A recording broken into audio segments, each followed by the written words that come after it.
What is going on, everybody? What is going on? The Catch fam, my name is John Dawson, and in today's video, we are hopping into our Week 11 waiver wire ads for the 2022 fantasy football season. If you guys do enjoy today's content or find it helpful, be sure to hit that like button on the way in.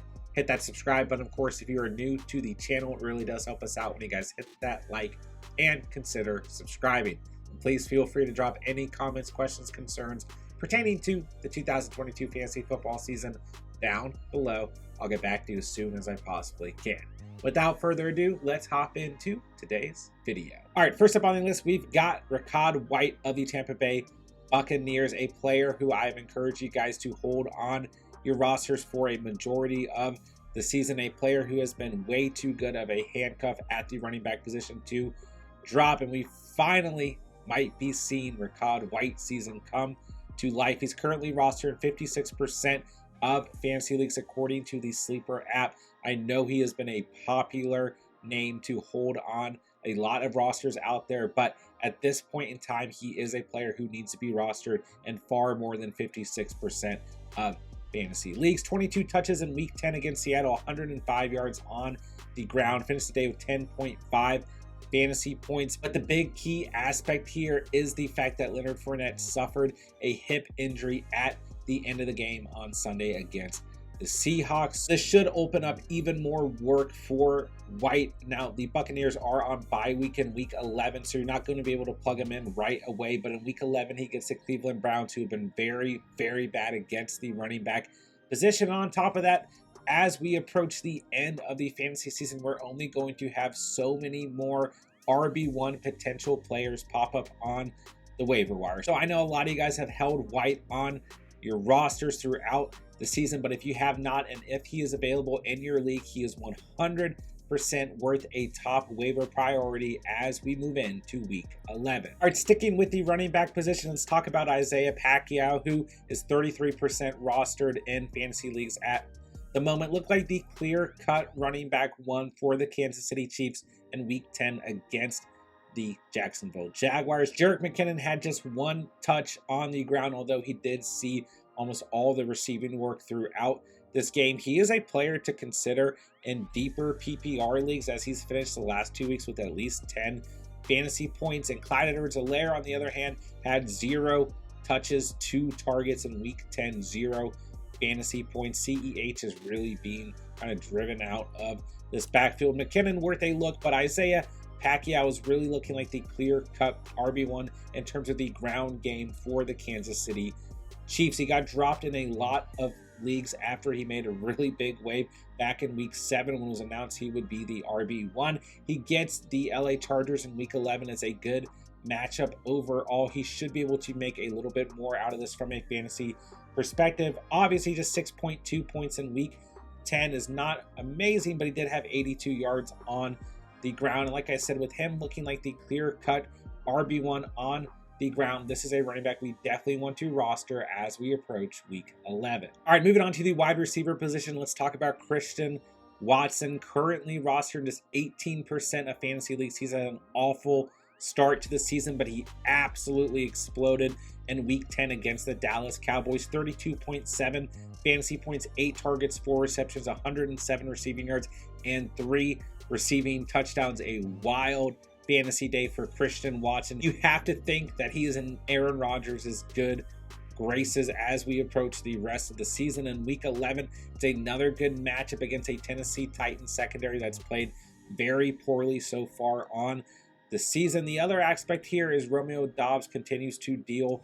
with an ankle injury, and you've got some lingering issues with Amari Rodgers and Sammy Watkins, although they were able to suit up in week 10. You know, Allen Lazard, a receiver I've loved all season, was really quiet in week 10. I mean, I just think that Watson, there's a big chance he could take a leap forward as a productive receiver for this Green Bay Packers team. So don't get me wrong, I'm not expecting another 32-point performance in week 11 and maybe on the rest of the season, but this was enough of a performance to definitely make me want to go after Christian Watson as we approach week 11. All right, next up on the list, we've got Kadarius Tony of the Kansas City Chiefs, a player I was not fully confident in, but moving into week 10, I did tell you guys with McCole Hardman not being able to suit up, that there's definitely some upside involved in Tony. And if we see it happen, I will be a believer moving forward. Just until we saw it happen, I just wasn't purely confident in Kadarius Tony. He is rostered in 60% of fantasy leagues, but he finished the day with 19 PPR fantasy points overall, 57 receiving yards, and a touchdown. A nice day overall for Tony. But the other key aspect here is Juju Smith-Schuster left this game with a concussion. There's a strong chance he will miss week 11, and we know that McCole Hardman is still dealing with an injury as well. So Tony could be in line for a lot of work. I think if he's available in your league, he should absolutely be rostered with all of these elements coming together. Also, keep an eye on MBS, who's rostered in 56% of fantasy leagues. He's been pretty inconsistent over the last couple weeks, but since week 5, he now has 3 games with 14 or more fantasy points in full PPR. Once again, with Juju Smith-Schuster and McCole Hardman dealing with injuries, MBS is worth a look, but Kadarius Tony also holds a lot of nice upside at the receiver position as we move in to week 11. All right, next up on the list, we've got Paris Campbell of the Indianapolis Colts. We got a surprise last-minute start by Matt Ryan at the quarterback position. Sam Ehlinger got the sit in this matchup. We really saw Campbell's production dip with Ehlinger at the quarterback position, and that chemistry between Matt Ryan and Paris Campbell has really come back to light in week 10, at least, right under Jeff Saturday's coaching regime. Overall, 9 targets, 7 receptions, 76 receiving yards, and a touchdown. Let's face it, Campbell's an absolute weapon for the Colts, and him and Matt Ryan have a really nice connection. I think he's absolutely worth rostering and throwing in as a flex option as long as Matt Ryan is the starting quarterback. Not the best upcoming schedule. He gets Philadelphia in week 11 and Dallas in week 13, but overall he is still worth rostering. Since week 6, he's had 3 double-digit fantasy performances, and all 3 of those performances are when Matt Ryan was the starting quarterback. So especially in deeper leagues and in full PPR leagues, Campbell is somebody that you need to take a look at. Moving into week 11 on the waiver wire, I think he is a solid flex option. All right, next up we've got Donovan Peoples-Jones. This is like the 6th week in a row we've talked about DPJ sitting at 49% rostered overall.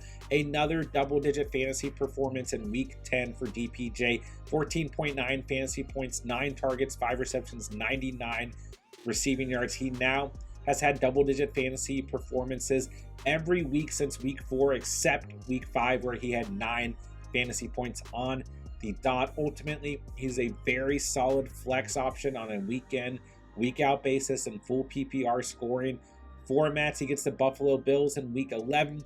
Not the best matchup on paper, but should allow for a good game script where Jacoby Brissett and company are going to have to throw the football. So, another week, another waiver wire video with DPJ. I do think he should be rostered in PPR leagues. He has shown us enough production at this point, moving in to week 11. All right, moving on to the tight end position. We've got Cole Kmet now rostered in 53% of fantasy leagues. He took a major jump from week 10 to week 11 in terms of his overall rostering. But at the end of the day, I really encouraged you guys last week to go after Cole Kmet moving into week 10. He had such a good matchup against the Detroit Lions, and man, he absolutely delivered. 74 receiving yards, 2 touchdowns, 23.4 fantasy points. He now has 5 touchdowns in his last 3 games, and he gets the Atlanta Falcons in week 11, a team that does not play well defensively at the end of the day. And let's face it, this Bears offense as a whole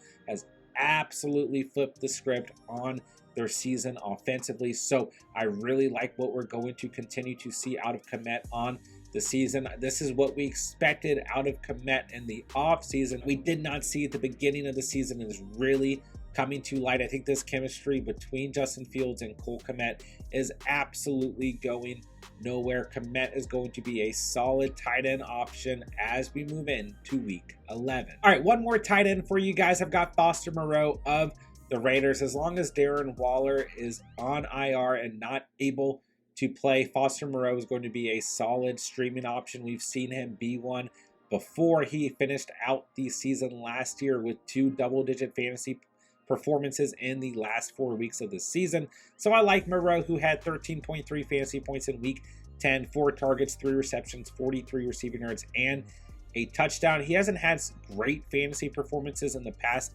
few weeks, but he has had 5 or more targets in every game before week 10 as well. So we know that there's some chemistry between him and Derek Carr at the end of the day. Not a great matchup in week 11 against the Denver Broncos, but he does get the Seattle Seahawks in week 12. So I do think Moreau is definitely a good option for those of you in need of a desperate streaming option at the tight end position as we move in to week 11. All right, going to give you guys 2 streaming quarterbacks you can pick up for the week if you need a quarterback to stream. There's not really any clear-cut quarterback ones that you need to go after on the waiver wire. Justin Fields is long gone, but Daniel Dimes presents a good opportunity in week 11 against the team that Justin Fields just played in week 10, right? Against the Detroit Lions, a beautiful matchup for Danny Dimes, who had 18.2 fantasy points in week 10, 197 passing yards, 2 passing touchdowns, and 24 rushing yards against the Houston Texans. I think that Jones provides a safe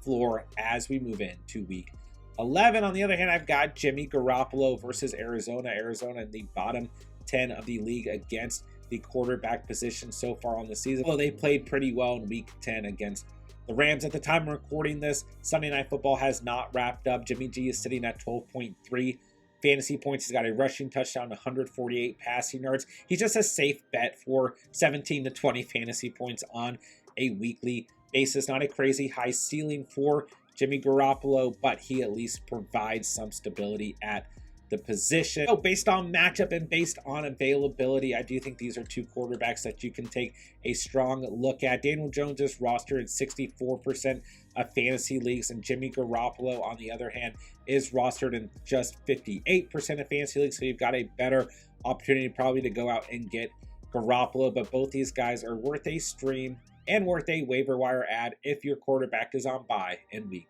11. That'll do it for today's video. If you guys did enjoy the content or find it helpful, be sure to hit that like button on the way out. Hit that subscribe button, of course, if you are new to the channel. And please feel free to drop any comments, questions, concerns pertaining to the 2022 fantasy football season down below. I'll get back to you as soon as I possibly can. And let me know in the comments who is your top waiver priority as we approach week 11. With that, I'll say thank you guys so much for watching and or listening, and remember, you saw it here on The Catch.